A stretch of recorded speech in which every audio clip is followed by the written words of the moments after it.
বন্ধুরা আজকে একটা নতুন রেসিপি বানাবো। যে রেসিপিগুলো হবে এই যে চিংড়ি মাছ দিয়ে আমরা পিঠা বানাবো। চিংড়ি মাছগুলো ধোয়া হয়ে গেল, এবার মরিচ পেঁয়াজ কেটে নিয়ে এখানে আদাগুলো বেটে নিব, এরপর ধনিয়া পাতা দিয়ে দিব। এই তো চিংড়ি মাছগুলো ভাজার জন্য রেডি হয়ে গেছে। এখন এগুলোকে তাড়াতাড়ি ভেজে নিতে লাগবে। এই তো সবগুলো তেলের মধ্যে দিয়ে দিলাম, একটু পরেই ভাজা হয়ে যাবে। ভাজা তো মনে হয়ে গেছে। আরে হ্যাঁ ভাজা হয়ে গেছে, এখন তাড়াতাড়ি উঠাই। এরপর মরিচ পেঁয়াজ গুলো ভাজতে লাগবে, এগুলোর মধ্যে চিংড়ি মাছগুলো দিয়ে দিব, এরপর ভালো করে মিক্স করে নিব। এই তো এই রেসিপিটা হয়ে গেছে। এখন তাড়াতাড়ি করে আটা দিয়ে পিঠা বানানোর মতো করতে লাগবে। এর মাঝখানে এই যে চিংড়ি মাছের রেসিপিটা দিয়ে দিয়ে এটা ভালো করে মুড়ায় নিব।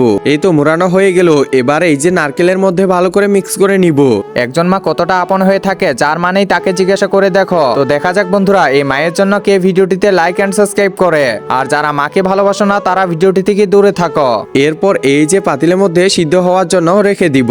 এই তো সবগুলো বানানো হয়ে গেছে, এবার কিছুক্ষণের মধ্যে সিদ্ধ হয়ে যাবে। এই তো রেডি হয়ে গেছে। তাড়াতাড়ি এখন খেয়ে দেখতে লাগবে কেমন করে। আরে মা, এটা দেখতেই তো অনেক সুন্দর লাগতেছে, খেতেও তো অনেক স্বাদ করতেছি।